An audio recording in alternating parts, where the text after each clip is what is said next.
abuse in football from the touchline is on the rise. No one is getting away from it, from managers and players. But the one or two that has spoiled it at the end and I reacted to, I apologise to the rest of the public, but not to the person who I reacted to. He doesn't want to support us in good and bad times, or good and wobbly times, then he doesn't need to support us. It's his choice. And people are scared. From the young children and their parents. They said parents can get off a pitch, and then a massive fight started happening between the coaches and the parents. How are the other adults going to behave and what's going to happen? And it doesn't happen very often, but it's still a thing. We don't spread apart, we just stay together, so we protect each other. To those in the middle. Being called all the names under the sun, really. You know, cheap, CUNT, all that sort of stuff. Maybe the pandemic is a coincidence, but it's getting worse. It certainly is. No, you just got to kind of just block it out, really. You're there to do a job. They're obviously going to want to win, which is why you'll get that stick, really, if something doesn't go their way. But we lose so many referees as a result of abuse from the touchline. It's ridiculous. This documentary is to tell the story of the people calling for change in the beautiful game.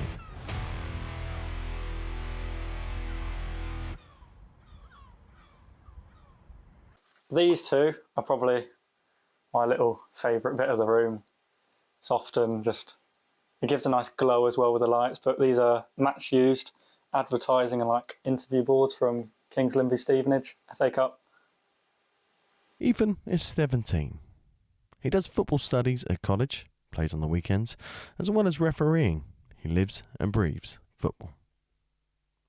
Football, I don't know, it's just the atmosphere going to games, the playing, just moving about and just being able to have a laugh with your mates.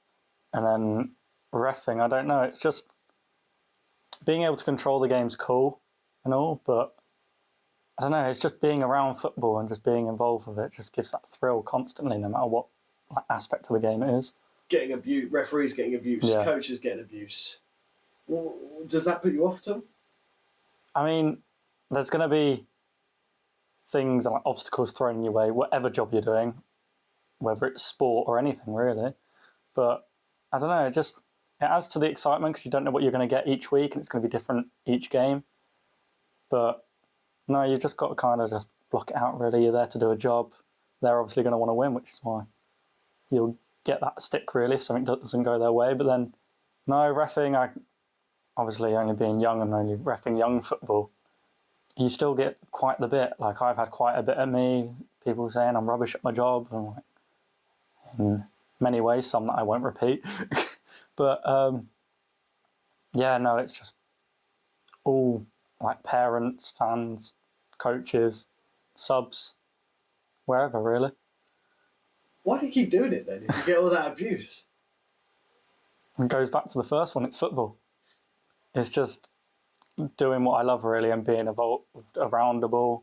I'd say to my dad and stuff, my mates, it's hard when reffing to not just run up to the ball and just hit it. The 17-year-old ref is a positive spark in what is a currently negative field. Brad Jolly is one of the growing number of officials who have had enough. But lately, I and a lot of my colleagues have sort of recognised that passion's becoming more of a chore.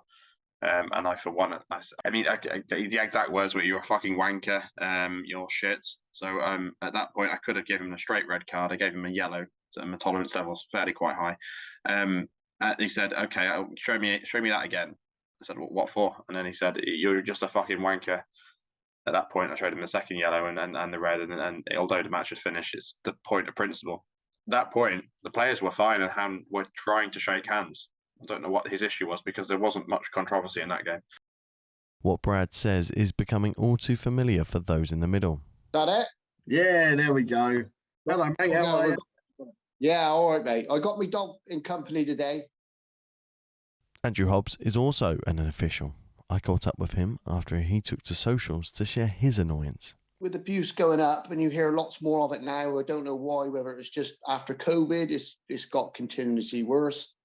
I don't know, mate. It's just in football in general that it just seems to be accepted, and I've had enough of that now. Just being called all the names under the sun, really. You know, cheat, CUNT, all that sort of stuff. And spectators, I don't have a general issue with the players, to be fair. I get on with the players really well. And I understand frustration. Yeah, they're not going to like every decision I make, but I do talk to them. And, you know, we've heard of cases where refs have been assaulted. You know, no one's ever laid a hand on me, I must admit. So, you know, but in general, I just think it's the spectators' attitude. Just think they can say something because they're behind a barrier. And when you go into the bar after, those same people are still in the bar. They don't say nothing to you. Andy hasn't lost hope, though. He feels there is a way to fix the game he loves. It can be. You can stamp it out as they sent away a team. It doesn't have to be every game, but pick a game out where they've had controversy before, send a team of FA officials there and sort it out. Yeah. And saying, if this continues, your club's going to end up being in the absolute mire here. I decided I need to see what's happening for myself. The Walks is in North Norfolk. It was my destination, and to a club with a checkered past.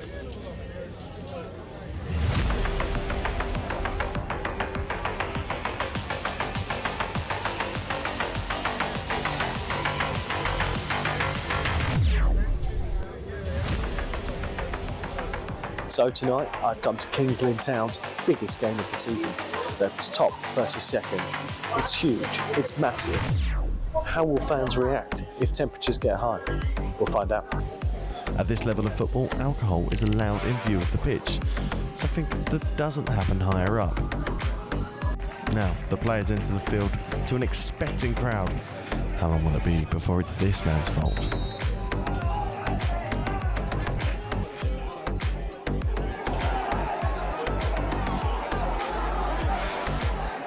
It's just tame booing to begin with.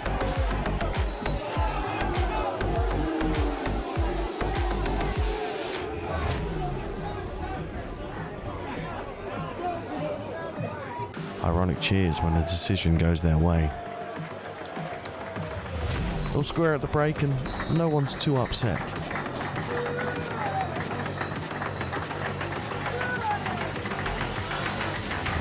But soon after, the away team score. Now it's one man's fault.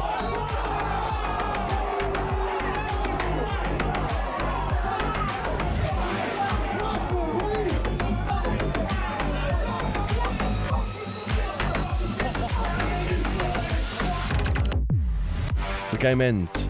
Lynn lose. The fans decide to take it out on their own team.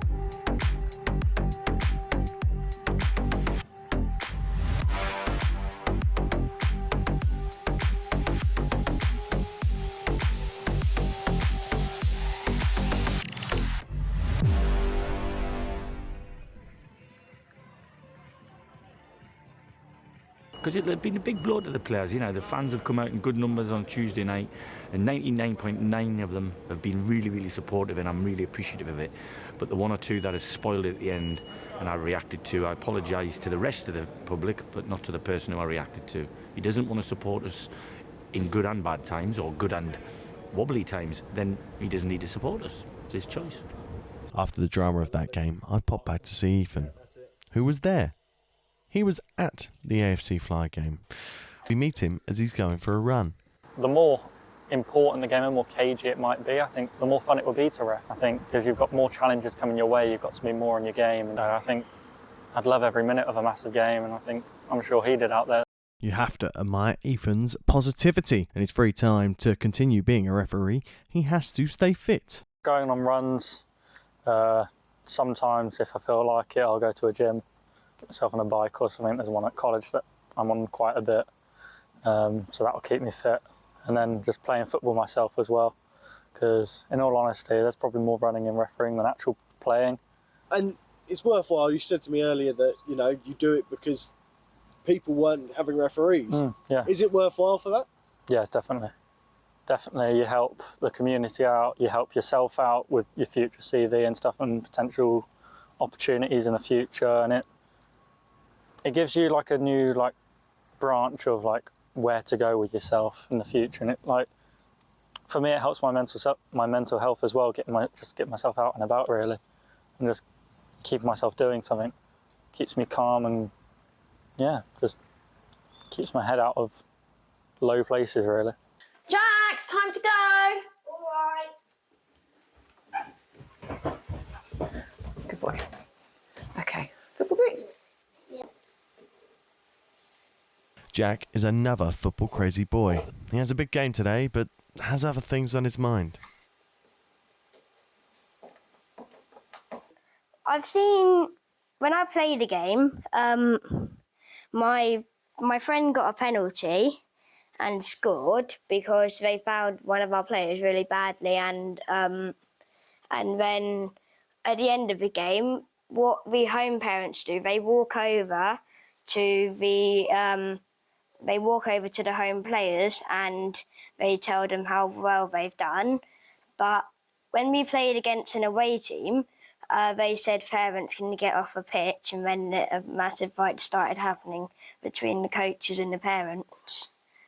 And we were all like on the line of the pitch.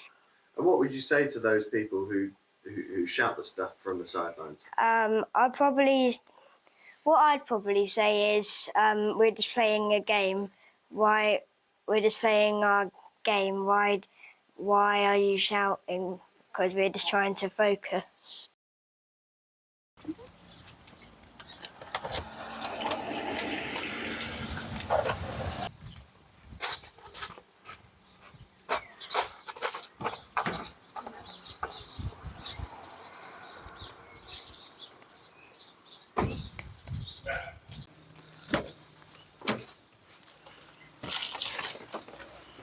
I'm going with Jack and his mum Angie to the game. They always talk, before the game, about respect. When the ref makes a decision, even if it doesn't go your way, we have to respect the ref, don't we? Yeah. Respect their decision. So something that I worry about on the way to games is not necessarily if the team are going to win or lose. I mean, we'd love to win, wouldn't we, Jack? But it's how the other team, the other spectators in particular, are going to be, because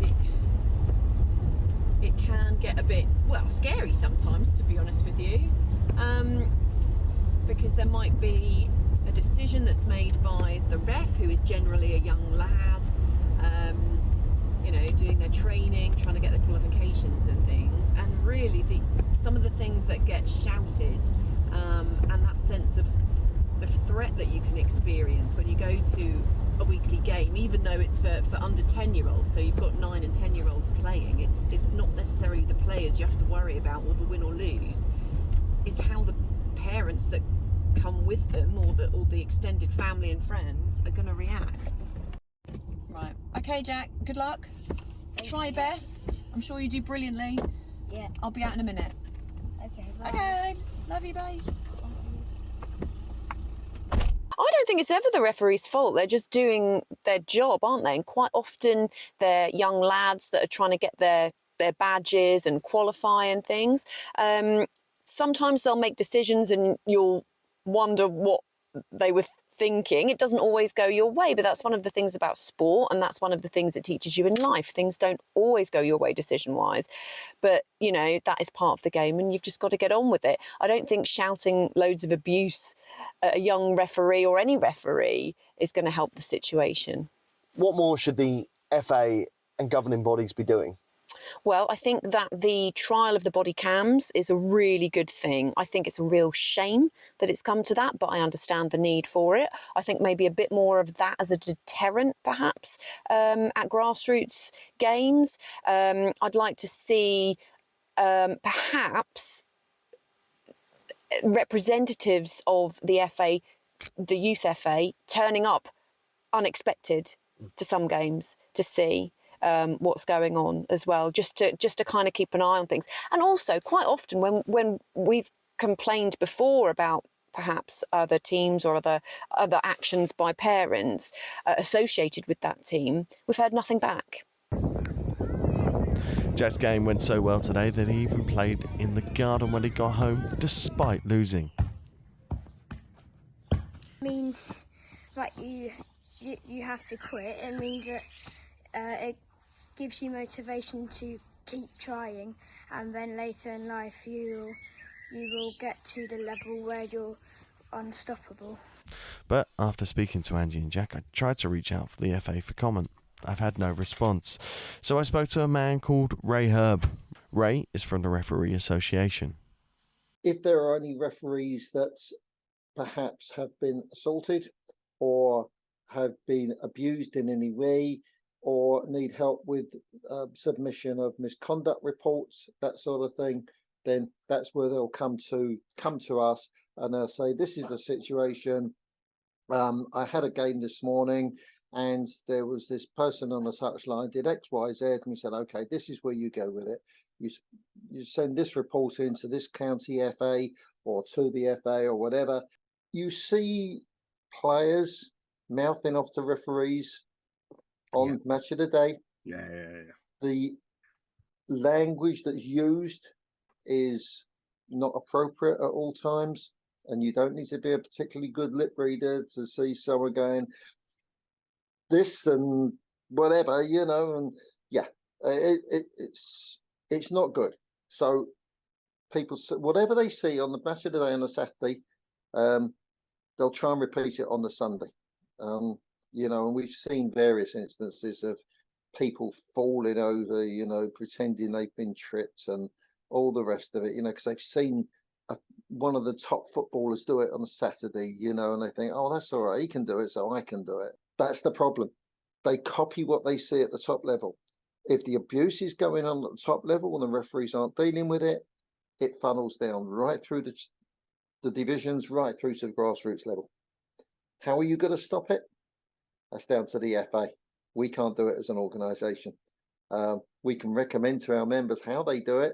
They have to consider taking action against the club at source, talk to the manager, tell him that unless the spectators stop and behave themselves, he's going to pick the ball up and go home, or he's got to report the club for their behaviour and the club will then be fined.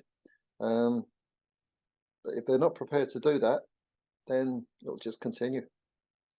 And we've had a lot of talk of body cams this season being in. Yes. Is that something that is important? It is. It's something that's been argued about for a long time. And they have introduced this year 4 leagues where body cams have been introduced, and the results have been amazing. The amount of abuse has absolutely plummeted on those leagues because players are now thinking, whoa, I don't really want to tell the referees X, Y, Z because it's going to come out on camera and I'm going to have no defence whatsoever. So yeah, the effect has been overwhelming. We lose so many referees as a result of abuse from the touchline. It's ridiculous. The person I needed to talk about everything I'd found out was Ethan. How do these results affect him? Well, today he's put the whistle down to go on trial. And we're back at the walks in King's Lynn. I think just the constant shouting, screaming towards the referees just kind of gets in your head, scares you, shies you away. But I think just as you do it, you kind of blare it out really. You don't notice it as much. You obviously get the odd one, like from the managers, coaches, the players in your ear, but realistically, people on the touchline, you don't really hear. You're just focused on what's going on at that minute on the pitch, really. And even though people are telling me that they are leaving due to the abuse they're getting, does it put you off? No, not at all. Why? It's just kind of our own personal experience, really. I think everyone's obviously wired their own way. They have their own kind of things that kind of put them off and stuff. But for me personally, I don't think there's anything that's going to push me away from it or anything that can be said to really just make me walk off. I think I'm there to do a job, and once it's done, it's done. It's just part of the game, really. I've been in the position where I'm just shouting at a ref myself playing or something. It'll probably happen later today, but no, once you're doing it, you've got a job to do and it needs to be done. Without refs, football wouldn't be what it is, really. After speaking to the Referee Association, they said that it's got to start from the top and that body cams would be a help. It's not enough of a deterrent. Abuse is an epidemic. Now, clearly, young refs like Ethan, well, he is going to continue no matter what. He loves the game. He enjoys it, hence why he's here today to do a trial. During this journey, I have learned that football is in a sorry state with abuse levels. This is proven by a survey conducted by the BBC. The survey says that out of the 927 referees they asked, 908 of them said they'd experienced verbal abuse from either spectators, players, coaches or managers. Due to this, I was disappointed not to get a response from the FA, as 506 of those referees were either moderately or very dissatisfied with the measures currently being taken to tackle referee abuse by the English FA.